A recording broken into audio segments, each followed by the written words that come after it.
Konon ia menganut paham pemuja setan dan ilmu sihir, dan ia percaya bahwa darah gadis perawan dapat mempertahankan kemudaan kulitnya. Karena itu, ia tidak bisa berhenti menggunakan darah para perawan karena obsesinya untuk mendapatkan kecantikan yang abadi. Hari demi hari, banyak perempuan desa yang menghilang.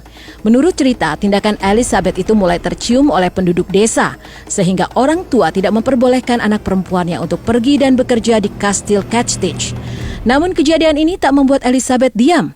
Ia kemudian membuka sekolah kepribadian perempuan. Dari sanalah para wanita bangsawan dari keluarga Nobel pun berdatangan ke Kastil Catchtich. Tentu saja para wanita tersebut menjadi korbannya, dan lagi-lagi keluarga demi keluarga mulai mempertanyakan mengapa anak-anak mereka hilang. Dalam melakukan hal kejam tersebut, Elizabeth tidak sendirian. Ia dibantu oleh 3 pelayannya. Menurut sejarah, perempuan bangsawan itu telah menghabisi nyawa antara 100 hingga 650 anak perempuan. Hingga akhirnya pada tahun 1610, rumor perbuatan mengerikan itu sampai ke telinga Raja Hungaria.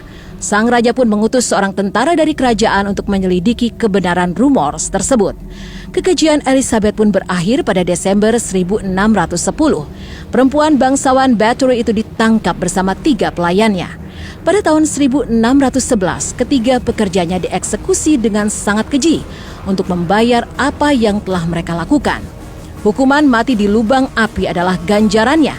Tapi berbeda dengan para pelayannya, Elizabeth tidak diadili. Ia dikenakan sanksi tahanan rumah, di mana ia tidak boleh keluar dari dinding kastil. Perempuan bangsawan itu mengakhiri hidupnya menuju akhir suram. Dia tinggal di kastil tersebut hingga meninggal pada 1614.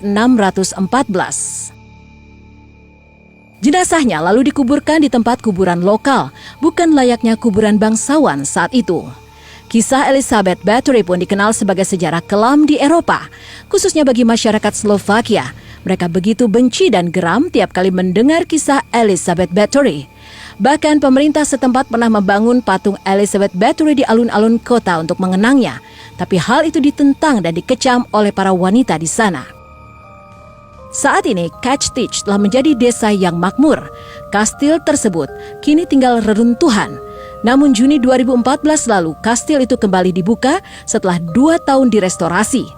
Dengan kondisi satu menara yang telah runtuh pada 1980-an dan yang tertinggal adalah 2 menara. Yaitu sebuah menara pertahanan di bagian timur dengan sebuah kapel dan menara perumahan menghadap ke selatan, di mana Elizabeth menghembuskan nafas terakhirnya. Konon para wisatawan yang mengunjungi kastil tersebut pernah ada yang melihat penampakan sosok Elizabeth.